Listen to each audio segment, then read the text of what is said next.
और बड़ी खबर में बात लालू प्रसाद की करते हैं। दुमका ट्रेजरी मामले में लालू प्रसाद की जमानत याचिका पर सुनवाई टल गई है।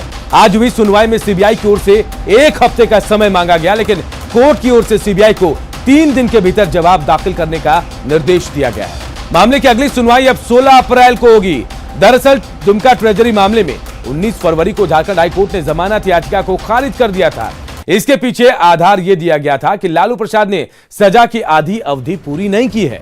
आधी सजा पूरी होने में 1 महीने 19 दिन कम पड़ रहे थे, जिसके बाद लालू प्रसाद की ओर से हाईकोर्ट में बुधवार को याचिका दाखिल की गई थी।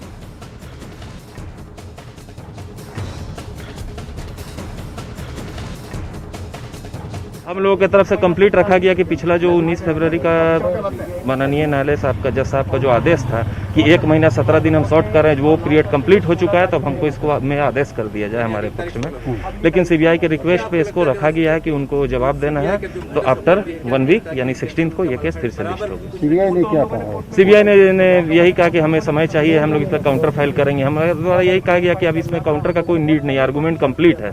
पिछला बार आपने कंप्लीट आर्गूमेंट किया और हमारे द्वारा भी कंप्लीट किया गया। कोर्ट का ही डायरेक्शन था कि 1 महीना 17 दिन शॉर्ट कर रहे हैं, वो हम लोगों ने कंप्लीट करके अपना फाइल किया है। ये दोबारा आप देखते हैं 16 को हम लोग अगली सुनवाई होगी।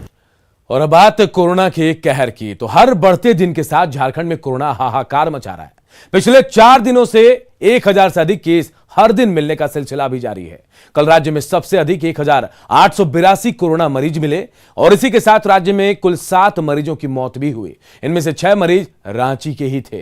रांची में पिछले 3 दिनों से लगातार 500 केस मिलने के बाद कल सबसे अधिक 858 मरीज मिले। झारखंड और रांची दोनों में पिछले साल 5 सितंबर के बाद इतनी अधिक संख्या में कोरोना मरीज मिले हैं। हम आपको बता दें कि पिछले 5 सितंबर को रांची में 656, जबकि पूरे झारखंड में 1774 मरीज मिले थे।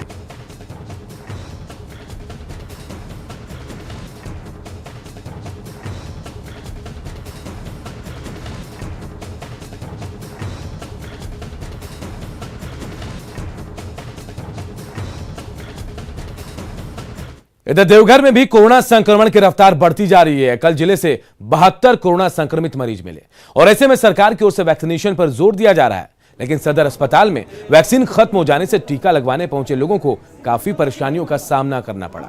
अस्पताल में खड़े लोग अपनी बारी का इंतजार कर रहे हैं। इस दौरान बद इंतजामी से वो नाराज दिखाई दिए। देवघर सदर अस्पताल में वैक्सीनेशन सेंटर की लचर व्यवस्था का जायजा लिया मनीष दुबे ने।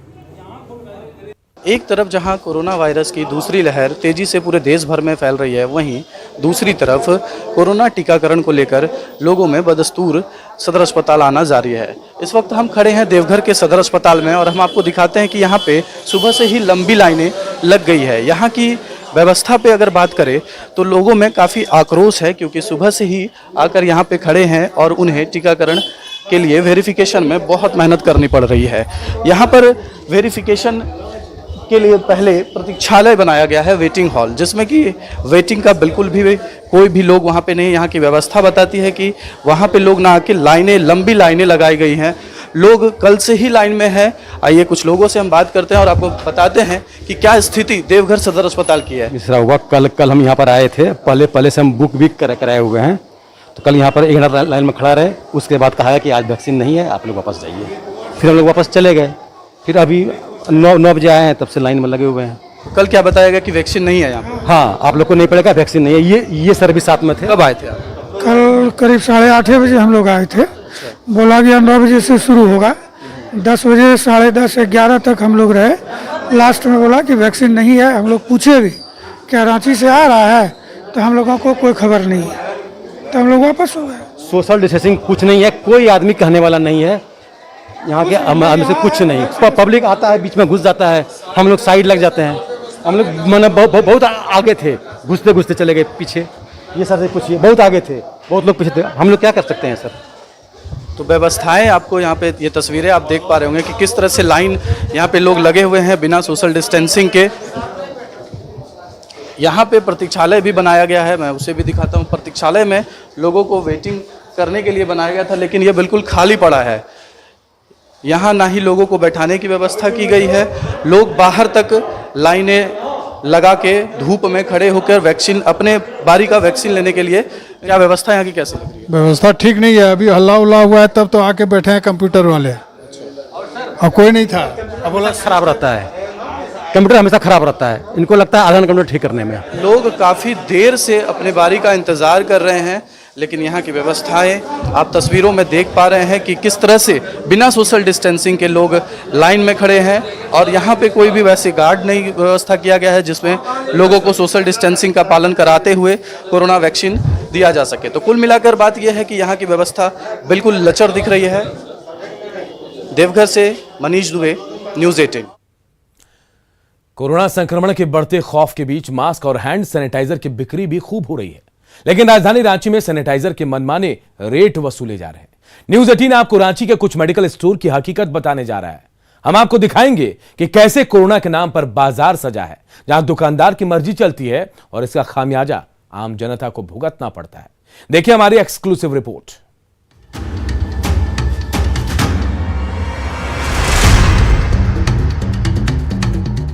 कोरोना वायरस जो एक बार फिर से हमें डरा रहा है।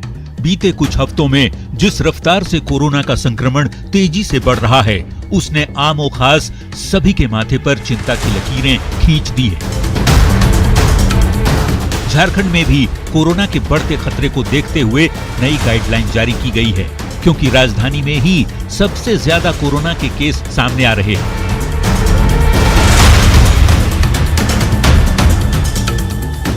बावजूद इसके लोग लापरवाह बने हुए हैं। प्रशासन भले ही जागरूकता अभियान चला रहा है, लेकिन इन सबके बीच कोरोना के नाम पर राजधानी रांची में ही बाजार सज चुका है। जी सही सुन रहे हैं, कोरोना से लड़ने का जो सबसे कारगर हथियार मास्क और सैनिटाइजर है, उसी की मनमानी कीमत लोगों से वसूली जा रही है। न्यूज़ 18 ने ऐसे ही कुछ मेडिकल स्टोर की पड़ताल की और जानना चाहा कि सैनिटाइजर क्यों अचानक से महंगा हो गया।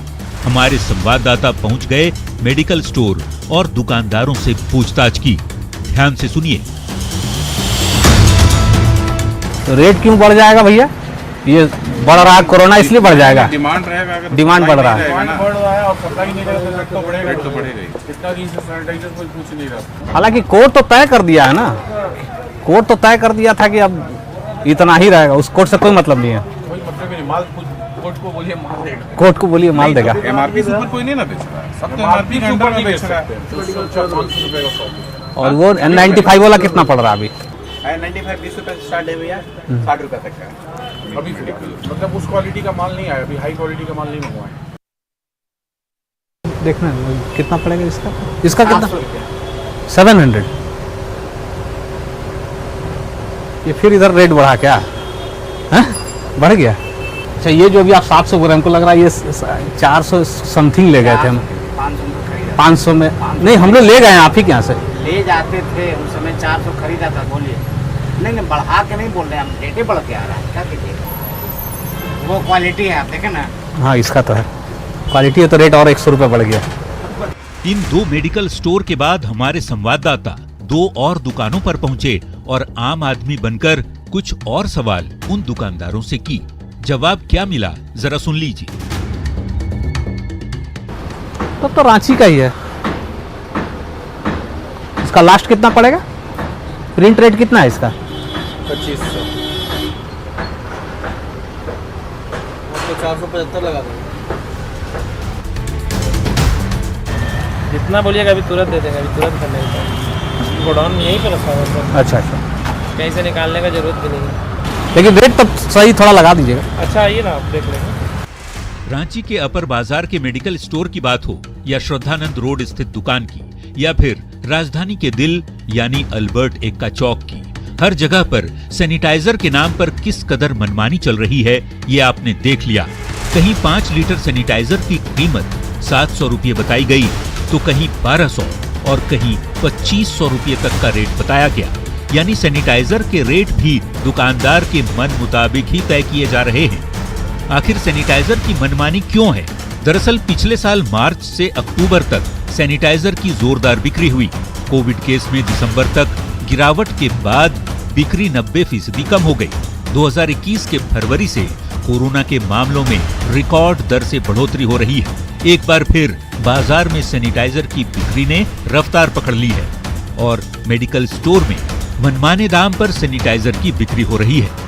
तो राजधानी रांची में रेट बढ़ने की बात को मांग ज्यादा और उपलब्धता कम होने का हवाला देकर मेडिकल स्टोर वाले चांदी काट रहे हैं। ये हाल तब है जब मास्क और सैनिटाइजर को लेकर सुप्रीम कोर्ट ने सख्त आदेश दे रखा है। मास्क सैनिटाइजर की कालाबाजारी पर सुप्रीम कोर्ट का सख्त आदेश है। तय कीमत का उल्लंघन करने वालों पर कड़ी कार्रवाई करने का भी निर्देश है। यही नहीं, अधिक कीमत पर बेचने वालों की शिकायत के लिए हेल्पलाइन नंबर तक भी जारी की गई है। तो न्यूज 18 की पड़ताल में ये बात साबित हुई कि बहुत सोच समझकर सैनिटाइजर की एमआरपी तय की गई है। तभी तो खुद रेट तय कर दुकानदार अपने हिसाब से सैनिटाइजर बेच रहे हैं। कहने को ये एमआरपी रेट से कम पर लोगों को सैनिटाइजर उपलब्ध करा रहे हैं, लेकिन इसी एमआरपी के नाम पर लूट का खेल भी जारी है। पुलिस प्रशासन की नाक के नीचे धड़ल्ले से चल रहा ये गोरख धंधा वाकई शर्मनाक है और बेहद गंभीर भी। न्यूज 18 के लिए रांची से अविनाश कुमार की रिपोर्ट।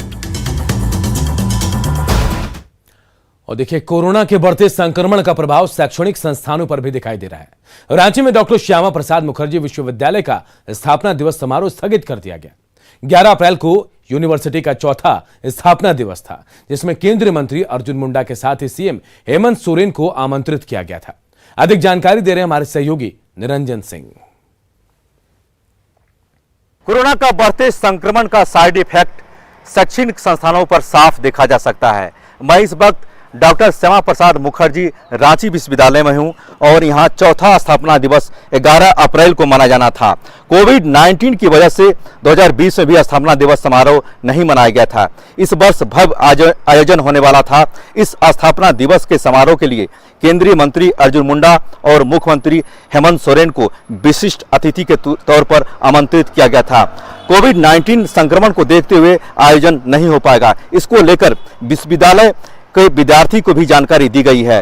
डॉक्टर श्यामा प्रसाद मुखर्जी विश्वविद्यालय के कुलपति के जानकारी देते हुए कहा कि सुरक्षा के दृष्टिकोण को लेकर के और कोविड-19 के दृष्टिकोण को लेकर के ये कार्यक्रम को स्थगित किया गया है। जिस तरह से रांची में लगातार नए केस मिल रहे हैं, ये स्थगित होना अपने आप में है। हालांकि ऑनलाइन कार्यक्रम होगा, ये जानकारी दी गई है। अब देखना यह है कि ऑनलाइन किस तरह से होती है, ये अपने आप में अजूबा होगा, क्योंकि जिस तरह से लगातार पूरे देश में कोविड-19 का संक्रमण बढ़ रहा है, शैक्षिक संस्थानों पर भी इसका साफ असर देखा जा सकता है। कैमरामैन संत के साथ निरंजन सिंह, न्यूज 18 रांची। कोरोना के बढ़ते संक्रमण के बीच न्यूज 18 आप सभी दर्शकों से अपील करता है कि कोरोना से बचाव के लिए मास्क का इस्तेमाल करें, अनावश्यक भीड़ भाड़ से बचे, सामाजिक दूरी का पालन करें और अगर आपकी उम्र 45 साल से अधिक है तो तुरंत रजिस्ट्रेशन कराकर नजदीकी वैक्सीनेशन बूथ पर जाएं और कोरोना का टीका तुरंत लगवाएं, ताकि आप और आपका परिवार कोरोना की महामारी में सुरक्षित रह सके। आवश्यक सूचना, देश में कोरोना के मामले लगातार बढ़ रहे हैं। बिहार झारखंड में भी कोरोना का संक्रमण तेजी से फैल रहा है। आंकड़े डरावने हो चुके हैं, बावजूद इसके लापरवाही की तस्वीरें सामने आ रही है। तेजी से फैलते संक्रमण पर ब्रेक तभी लग सकता है जब सब मिलकर कोरोना के खिलाफ जंग लड़ें। कोविड प्रोटोकॉल के पालन से कोरोना को मात दी जा सकती है और खुद के साथ सभी को सुरक्षित रखा जा सकता है। मास्क और सोशल डिस्टेंसिंग का पालन करें और स्वस्थ रहें। गुमला में करमटोली स्थित जिला स्कूल खेल मैदान परिसर में बनी पानी की टंकी अधिकारियों की लापरवाही का सबसे बड़ा नमूना है। यहां पानी टंकी से काफी मात्रा में पानी का बहाव होता रहता है। इसे रोकने के लिए पीएचडी की ओर से कोई कदम नहीं उठाया गया। ऐसे में कई मोहल्ले के लोगों को जल संकट से जूझना पड़ रहा है। ग्रामीणों की माने तो ओवरफ्लो होने से टंकी से हर दिन 6 से 7 घंटे तक पानी बहता है। इससे हजारों लीटर पानी बर्बाद होता है। गर्मी में जल संकट की आहट के बीच अगर समय रहते इस पर काबू नहीं पाया गया तो इस संकट का इसका भयावह असर भी दिख सकता है।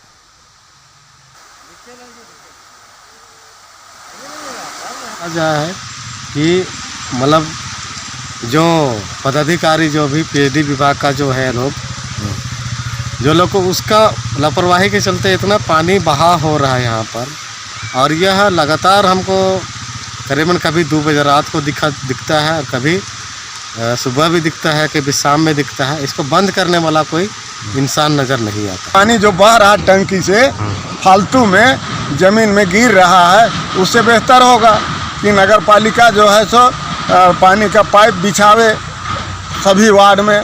गुमला का पूरा टाउन में इसी जगह से पानी सप्लाई होता है। मधुपुर उपचुनाव को लेकर झारखंड पुलिस मुख्यालय ने सुरक्षा को लेकर हर तैयारी पूरी कर ली है। देवघर उपायुक्त और एसपी की ओर से चुनाव के मद्देनजर रिपोर्ट सौंपी गई थी। उसके आधार पर पुलिस मुख्यालय ने जवानों की तैनाती का खाका तैयार कर लिया है।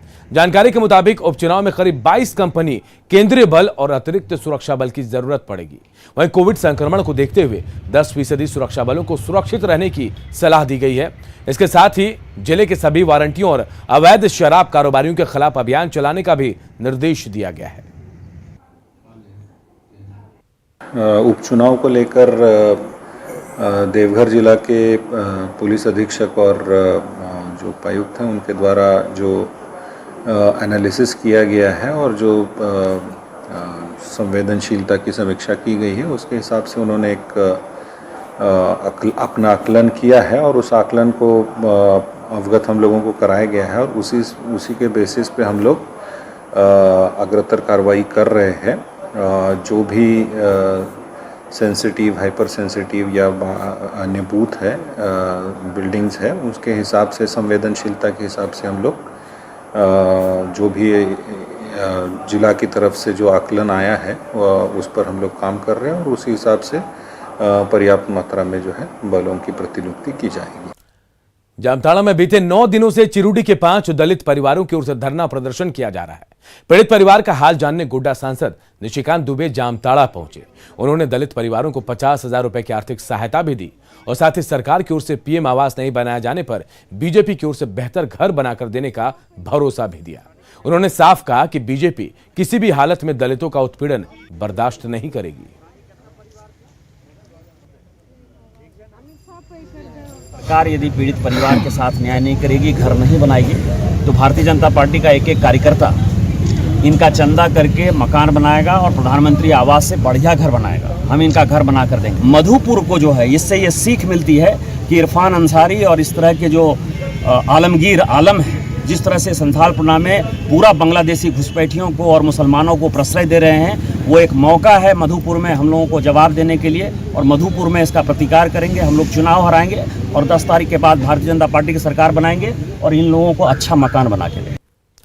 80 के दशक में कभी लातेहार जिला ने बांस की उपज के लिए अलग पहचान बनाई थी, लेकिन अधिकारियों की लापरवाही से बांस की खेती धीरे धीरे अपनी पहचान खोती जा रही है। लेकिन कुछ ग्रामीणों ने बांस की खेती कर खोई हुई पहचान को एक बार फिर पाने की कोशिश शुरू कर दी है। कुछ ऐसा ही मामला लातेहार के सदर प्रखंड के होटवाग गांव के जितेंद्र यादव का है, जो अपनी 12 एकड़ जमीन में बांस की खेती कर सालाना लाखों की कमाई कर रहे हैं। जितेंद्र की पहल और बांस की खेती को लेकर उनकी सोच की अधिकारी भी खूब प्रशंसा कर रहे हैं। सागवान है, सागवान इतना महंगा है, सखुआ इतना महंगा है मार्केट में कि गरीब को उपलब्ध नहीं होगा आसानी से, या उसका जो लागत है वो नहीं दे पाएंगे। लेकिन बांस में ऐसी बात नहीं है, कम पैसे में उनको बहुत ज़्यादा लाभ होगा और कुटीर उद्योग करते हैं। तो आज हमारा जो क्षेत्र है, हमारा देश भारत जो है कृषकों का देश है। यहाँ उस स्तर के बहुत सारे लोगों की का प्रतिशत ज़्यादा है, तो वैसे में ये बहुत काम करे, बहुत उपयोगी है। और जो झारखंड के इस बुलेटिन में इतना ही, लेकिन खबरें लगातार जारी है। देखते रहिए न्यूज़ 18 बिहार झारखंड।